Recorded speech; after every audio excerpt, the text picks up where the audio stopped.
do this shit for George. Fuck 12, we about to do this shit for George. Fuck 12, we about to do this shit for George. Fuck the judge, fuck the jury, fuck the jail, fuck the charge. So fresh and so clean in my red, black, and green. Malcolm X, Marcus Garvey, bitch, I'm Martin Luther King. It ain't nothing to redeem. Everybody hate niggas, even your own kind too. Man, everybody ain't with us. So we gotta fit the room. Point out all the coons. Yeah, with the cracker fur. Then it's time coming soon. Vote for who? Vote for what? Stay the fuck up out my face. For any damn body. Bitches Grandmaster J. Get your paper on yourself for this coming confrontation. Cause we all under attack in this wicked ass nation. Better get with Jason Black. He got the useful information. Stay on code as he exposed all of Satan's machinations. He ain't talking about shit. If you ain't talking reparations, we'll show your ass a right. Those for peaceful demonstrations. All eyes on Bree. Cause we all family. That's the way it fucking was, and that's the way it's gonna be. Like, fuck 12, we about to do this shit for George. Fuck 12, we about to do this shit for George. Fuck 12, we about to do this shit for George. Fuck the judge, fuck the jury, fuck the jail, fuck the George.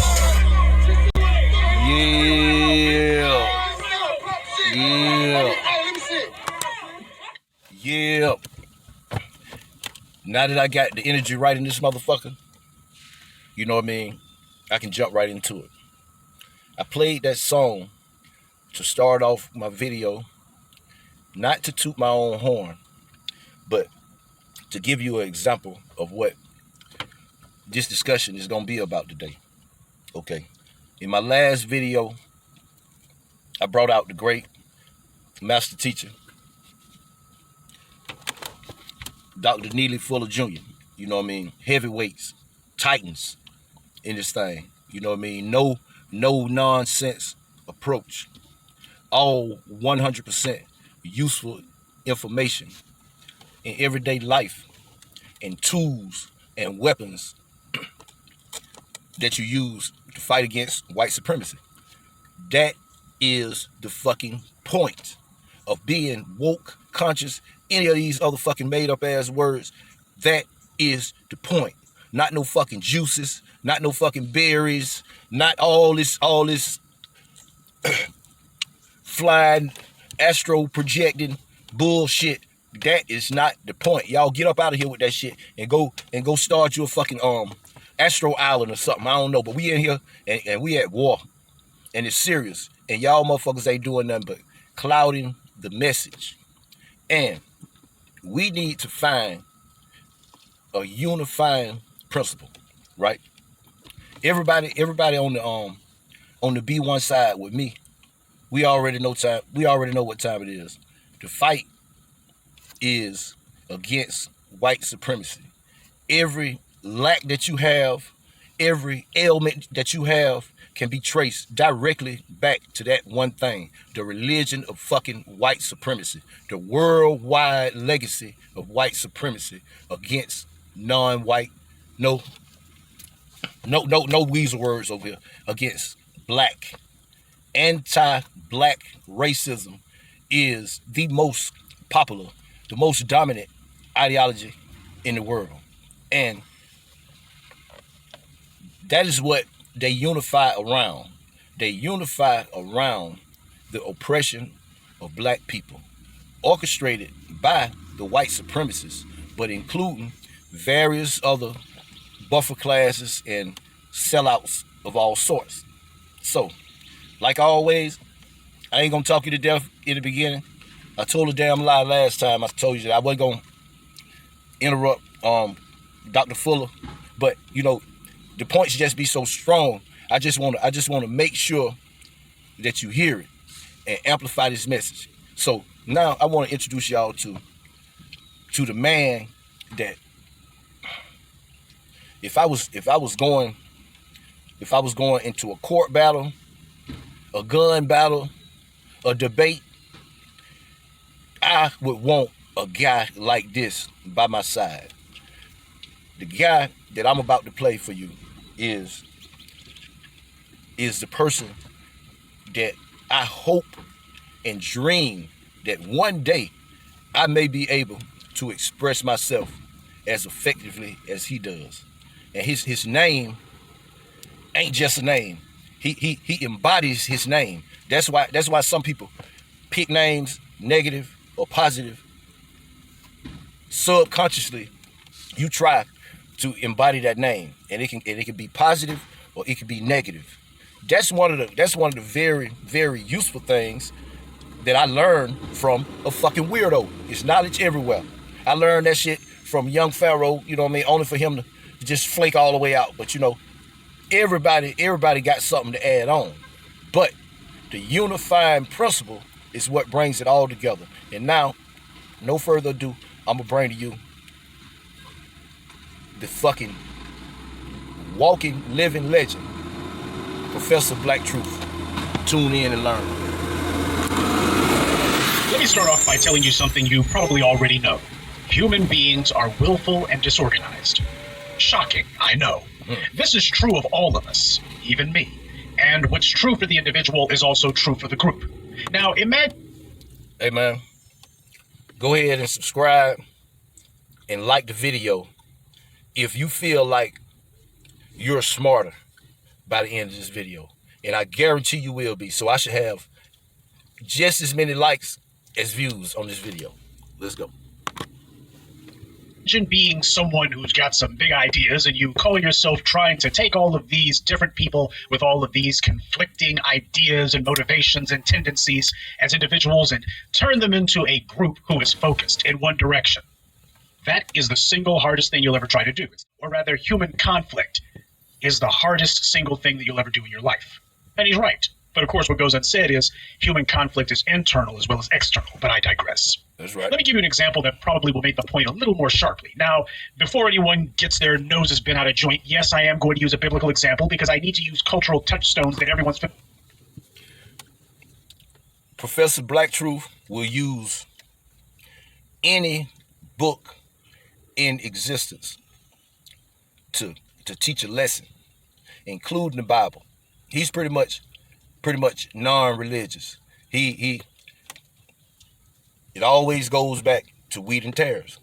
He's an expert at finding the wheat and pointing it out. Familiar with. Now, whether you believe the Bible is a literal document or not, put that to the side for a moment. You can't deny that the story of the Tower of Babel tells a literal truth about human beings. Imagine it. You have to gather all these people together. People who were neighbors and friends, but otherwise they weren't really focused in one direction. And then someone comes up with an idea, a really big idea, the biggest in human history. Build a tower that will stretch all the way up to heaven. So that instead of merely looking up at the sky and wondering where God is, you go up there and actually say hi to him and attempt to reach heaven on man's terms. The Tower of Babel would have been more than just a ladder to paradise. It would have been a monument to man's desire to touch the heavens and to actually get to heaven the way that man wants to, as opposed to wait for God to decide that he's going to, in his own good time, speak to people. And it was a powerful motivator, it was, for an entire nation of people. They gave themselves over completely to this one ambition. They focused their collective will upon that. Imagine it. You would have had people who would have had to quarry stone. They would have had to mix mortar. Then you would have had to feed this enormous army of people. So you needed farmers. You'd also need people to transport the food from the farmers' fields to the tower site. You would have needed that to go on for years and years. It would have been an amazing effort, not for the sake of war, not for the sake of gathering people and marshaling resources so that you could destroy your neighbor, but to build something. Imagine that. Imagine the people who more than likely in the... See, we don't know nothing about that building coming together under one idea and building something. And it's already hard enough without internal dissension. And that's what we got.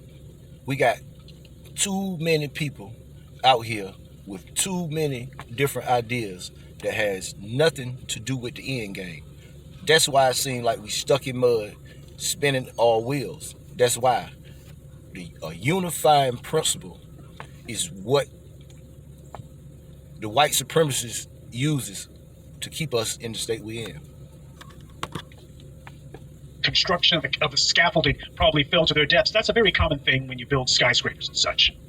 Someone's going to lose their step, they're going to slip, and you're going to have fatalities. That's what was going on, and the people were willing to pay that price because someone gave them a vision. They were able to organize them with something so powerful that they said, we will accept death if that's the price of seeing this come to reality. Focus. The best organizer is the truth. Is the truth. Lies are the enemy of organization. Shout out to Dane Calloway, also known as Young Diesel. That's Young Deezil. You know what I mean? That was his name when he was a rapper. Y'all check it out. But I digress. Collective will of an entire nation upon that one goal, to the extent that even God himself looked and had to become worried. But of course, the real lesson of the Tower of Babel wasn't man's temerity, the sheer gall of their endeavor. The true lesson here was that all it took was a mere language barrier, and those same people who had marshaled all those resources and who were willing to look death in the eye merely to be able to touch the throne of God on their own terms, people who had worked years and years, people who had invested their entire beings and their entire futures in this one goal, a project that had come to mean everything to them. All you had to do was put a mere linguistic hurdle in their way, and those same formerly unstoppable people almost... See, all these different weird-ass ideologies among black people, that's the same thing as a language barrier. The difference is we did it to ourselves from the inside. Immediately fell apart. They almost immediately stopped striving alongside one another, and they fell into utter disarray. And this project... The conscious community of today, utter disarray. That it seemed to be inevitable, it was abandoned. And these people who had previously been kinsmen and neighbors, they just walked away from one another and scattered. They forgot about how much they had invested in this project. All the man hours, all the resources, all the time, all the hopes and dreams, all of their ambitions, an imaginary future that would never come to pass, all of that for nothing.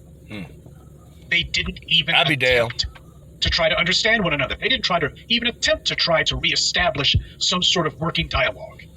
As soon as... It's purge season, people. It's purge season. We need to get all that confusion up out the paint. We need to get all that fucking confusion up out the paint.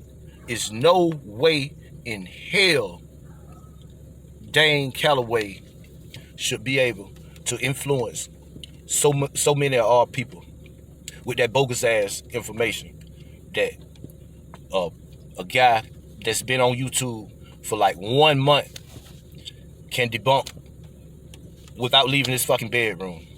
There's no reason for that. It's purge season. Get them weirdos up out the paint so we can ride. They ran into that first big hurdle that did not present an immediate solution. They just dropped it and walked away. The collective will of the people was shattered. Now, the reason that I bring all that up is to illustrate this single point. The ability to organize people is an unimaginably powerful force. But it is also unimaginably fragile too. Now, what you may wonder is a unifying principle. It is something, usually a symbol, though as often as not necessarily a symbol, but a unifying principle is something which people have ascribed a certain amount of value to, and which can then be used to focus the collective will of a group, with the result being that this group can now accomplish great things that previously would have been impossible for them without that unifying principle. Now, there's been... See, the song that was playing when the video first came on, it's like George Floyd anthem. You know what I mean? I hear all kind of things about George Floyd, and it exposes the low level of understanding so many so-called conscious people have. Like, they're like, man, you know what I mean? That was just one dude, why they running all out in the street, tearing up shit over a drug dealer. No. George Floyd was a proxy. He was a proxy. He was a unifying principle. The visual of it was undeniable. It cut through all the intellectual bullshit straight to the soul. And what the people did was they used that as a unifying principle. And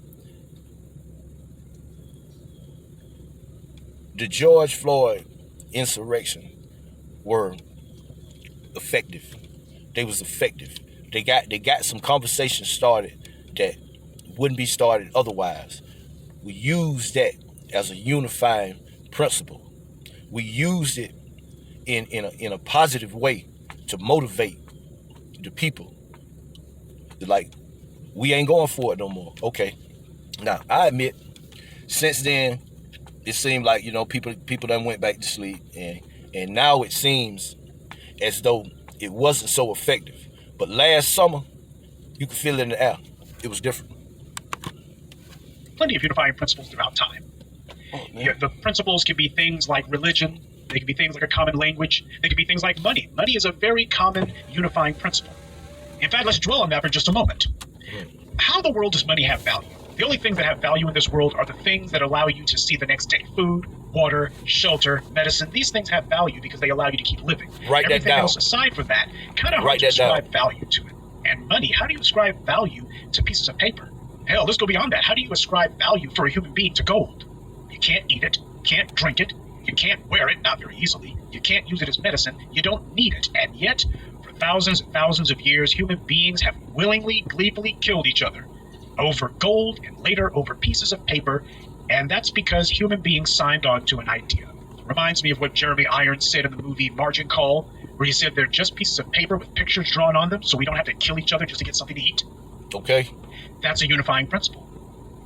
Now, when we stop to think about it, pieces of paper, even gold, these things don't really have value, but we have all given ourselves over to the idea that they do. And the fact that we have all agreed that we're going to treat these things as if they have value, as if they matter, that is what gives them value. We have taken an illusion, whether it is a malevolent or benevolent illusion is beside the point. We have taken this illusion and we have imbued it with power. We did that because we behave as if it does.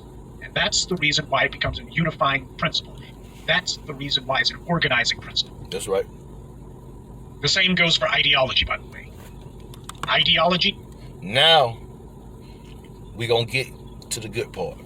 Now that he's set the table, explained thoroughly what a unifying principle is, now he's going to break down the unifying principle that white supremacy uses. And when they decided to use this particular principle. Listen and learn. If you ain't hit the like yet, I don't know what's wrong with you. Is like anything else. It absolutely requires some sort of mechanism, some sort of glue to hold it all together. In order for a group of people to be cohesive, what is that glue? To accomplish great things, you got to be able to focus that will. You need the glue. And that requires some sort of common tie that binds them together. Now, money would, in and of itself, be interesting, except the problem is, if you're trying to create a stratified society, you've already bought into the idea that not everybody's going to be having the same amount of money.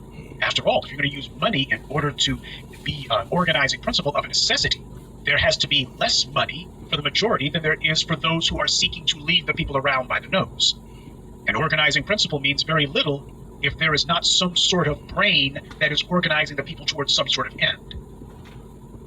Now, of course, you can point to religion and say, well, people use the cross as an organizing principle. Jesus Christ ain't been on the scene for 2,000 years, and yet the church is still going strong, because merely that cross, the symbol of the cross and what it represents to people, acts as an organizing principle. It certainly has for black people. Just seeing the cross alone. A church is one of the few things that we've always been able to unify around.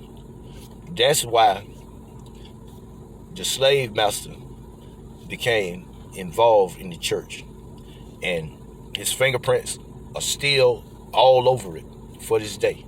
He made sure to throw a wrench in the gears of the black church because of its unifying potential. It means something to them, and it organizes them.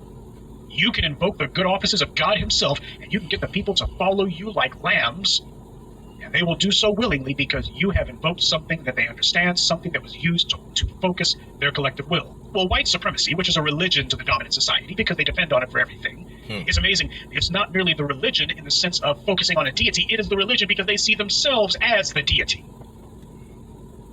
So white supremacy is their religion and they're focused on it, but the organizing principle is not pro-white, never has been.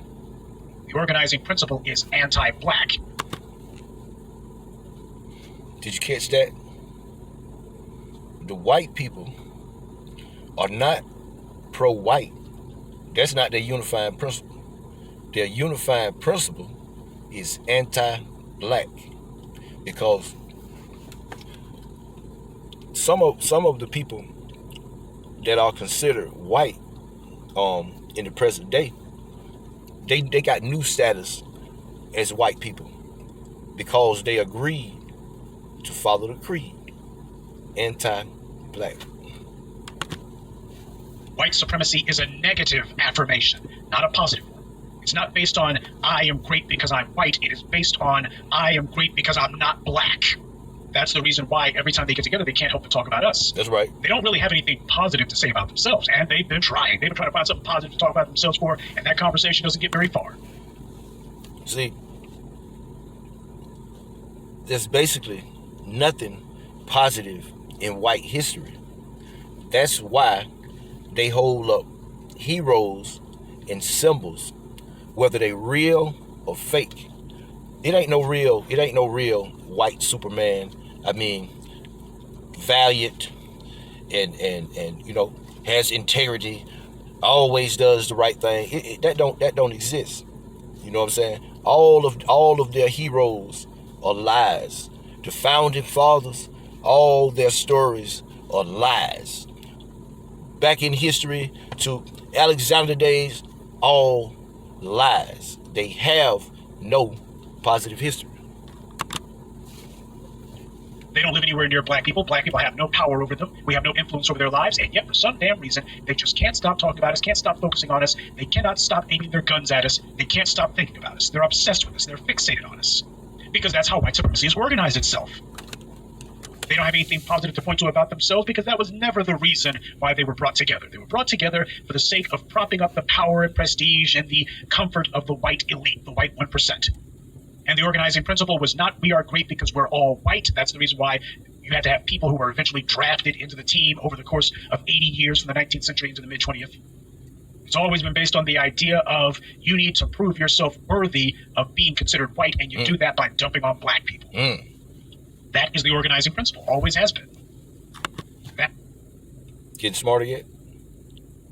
Pay attention. That's what they need to bind them together. The European had tried all sorts of scams and schemes in Europe to try to come up with a unifying principle that would help them, and each one of these unifying principles eventually became dividing principles. All of their efforts to unite one another under the bonds of a king didn't work. To unite each other under the bonds of a religion didn't work. It just led to religious wars. To unite themselves under some sort of ideology didn't work. It led to ideological wars, resulting in a Cold War. They tried all that stuff. It never worked. It always fell apart. But skin color, for some reason, that one worked. It was something that they were all born with. And it was something that they didn't have to do anything to earn. It was something that they could see. That's right. They could see that they were white. Now, granted, up until the 1940s, even most white people in the United States were still living in squalor. But at least socially, they felt that they ranked higher. That was good enough for them. See, you can have an organizing principle that isn't based on anything other than a pat on the head from the elite. That in and of itself can be used as an organizing principle. But of course, that's the principle that organizes the bootlicks. You know, your Larry Elders, your fucking Roland Martins, your Jesse Lee Petersons, your original gods. That was a little personal. Y'all might not know him, but he talk crazy just like the motherfucker. But I digress. It's not a pat on the head that was used as the bait.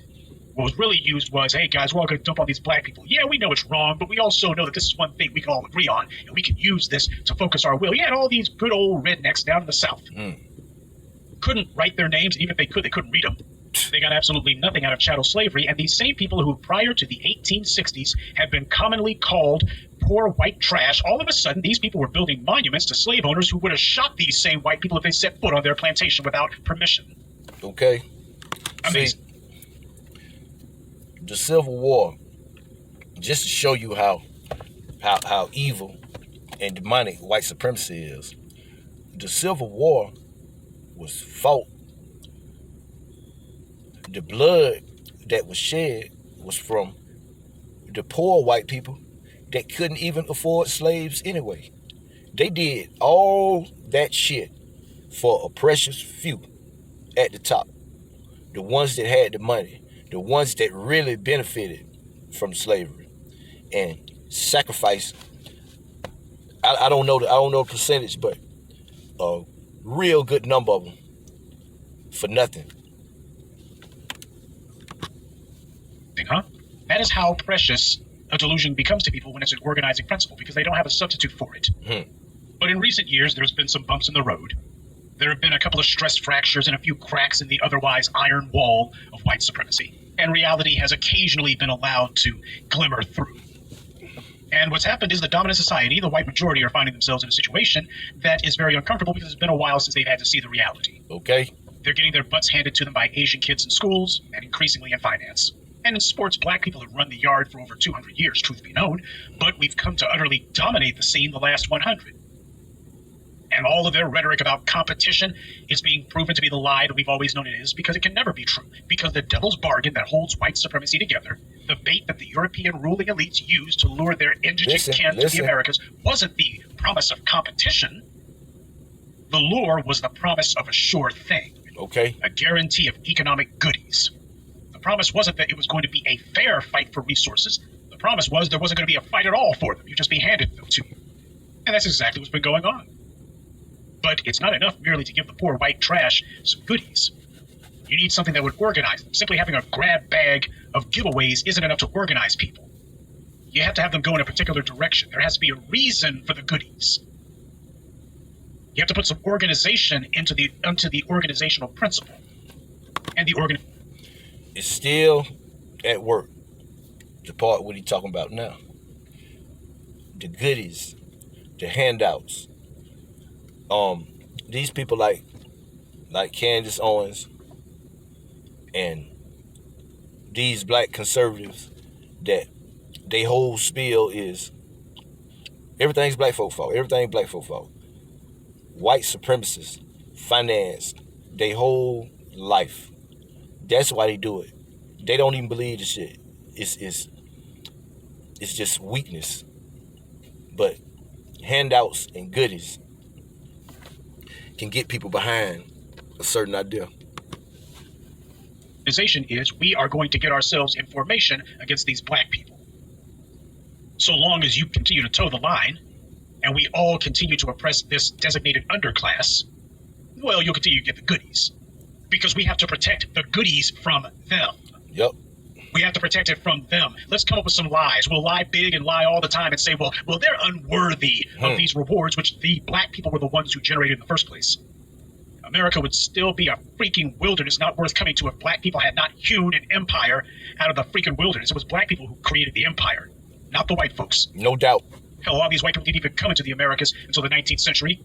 And you'll notice that when they started showing up, a lot of the white folk who were already here, the minor numbers who were here, they said, you guys need to go back. Well, there's too many of you already. Yeah. So much for white being the organizing principle.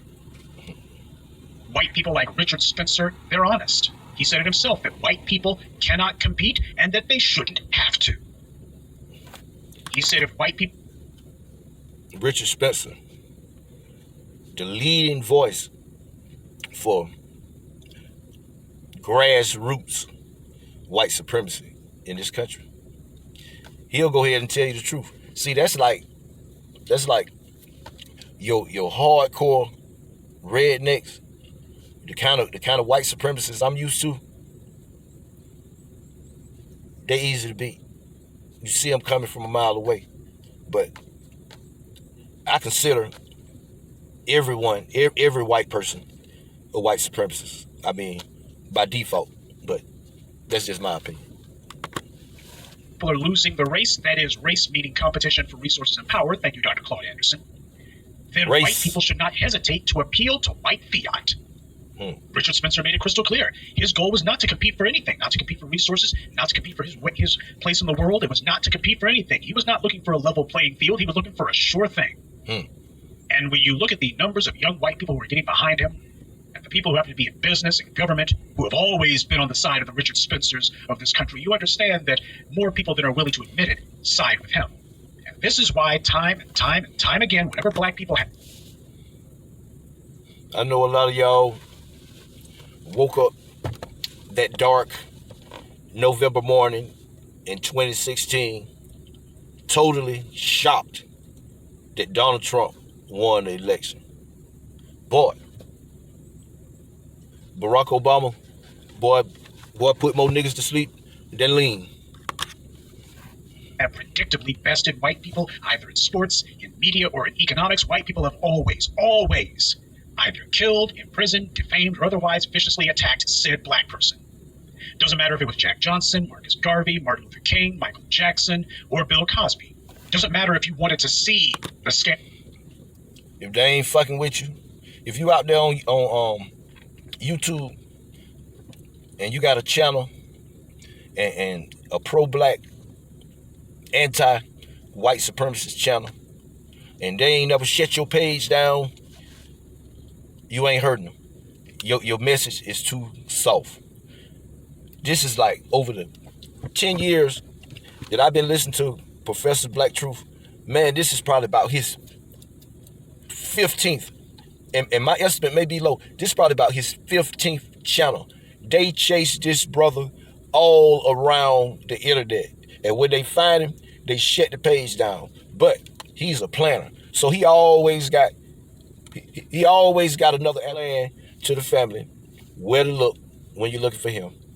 If you don't know, you wasn't listening, and I ain't gonna tell you. Or not, if you want to admit it to or I'll probably not. tell you at the end. At some point, when you give white supremacy too many black eyes, when you slap them across the head too many times, when they just get tired of looking at you and seeing that you're getting what you want out of life, when you threaten their assurance that they're going to get their guarantees, well, all of a sudden they're going to have to do something. Because they absolutely require that constant reassurance that the racial pecking order is going to remain in place, that it's still standing, and that nothing is threatening it. They live not merely... That's why they go so crazy at the slightest encroachment. Okay. Democrat and Republican, they're just words.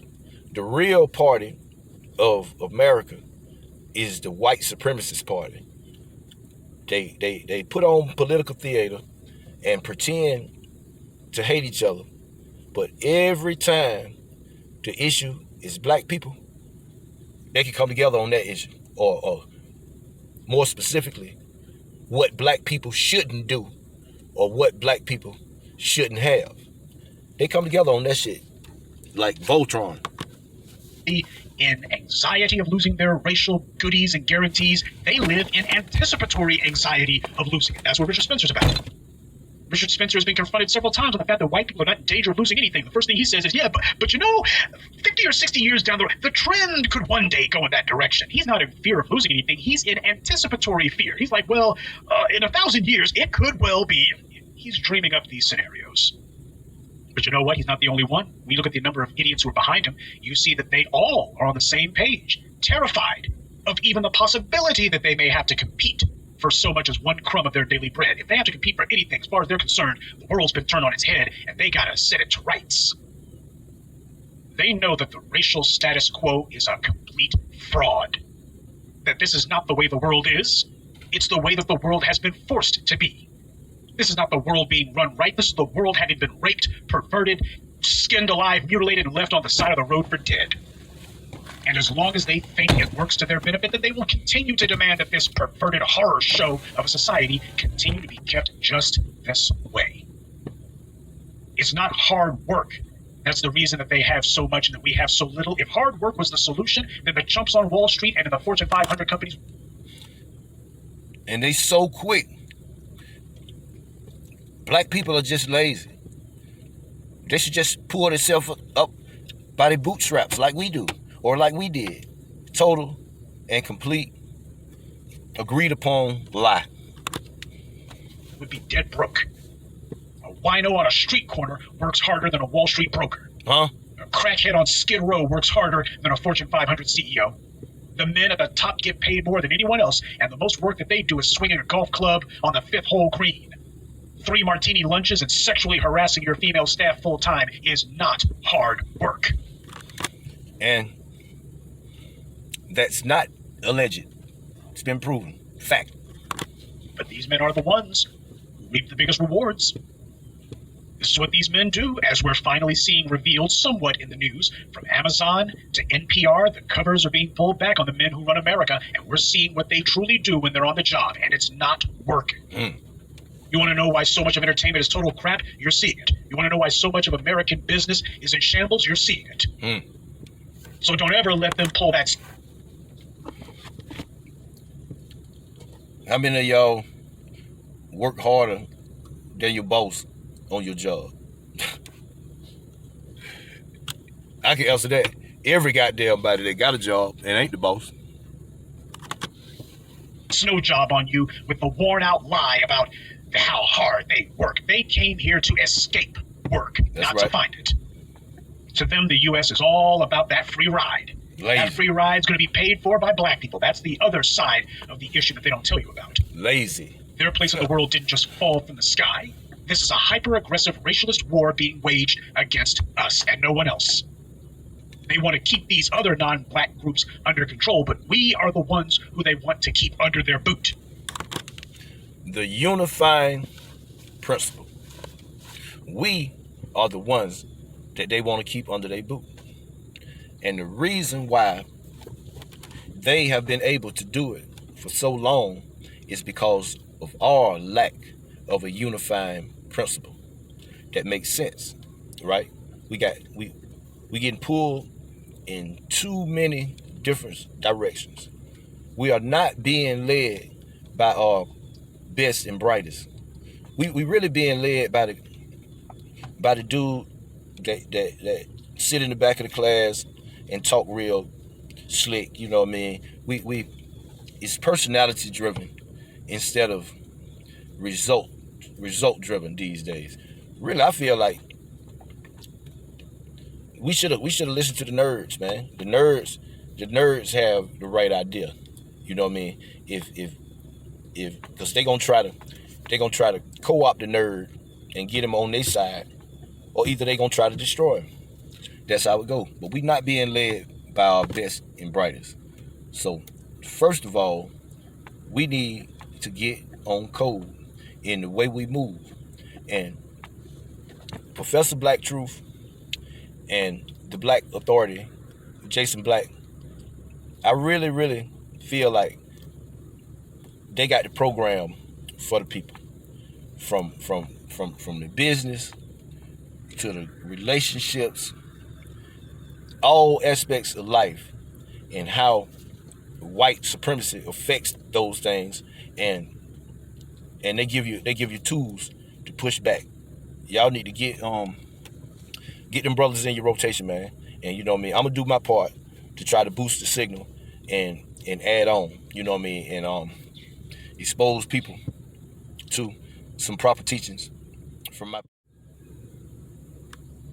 Because that's how they set it up. With an eye on us. And one eye on what they intend to steal, and the other eye on us. That's right. Black people are still sitting around waiting, however, for some formal declaration of race war against us, and it's not coming because with these bastards, they never give fair warning. It's like every time I say, we at war on my videos, I get pushed back like, no, this ain't no war. And I just like, okay, well,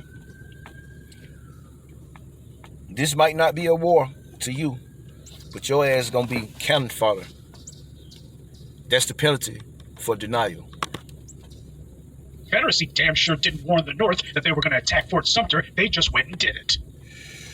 This is an organized effort being waged against us, and the only solution to an organized offense is an organized defense. Okay. We can weaponize our defense into an offense soon enough, but 85 bears. Power is used as a shield long before it's used as a sword.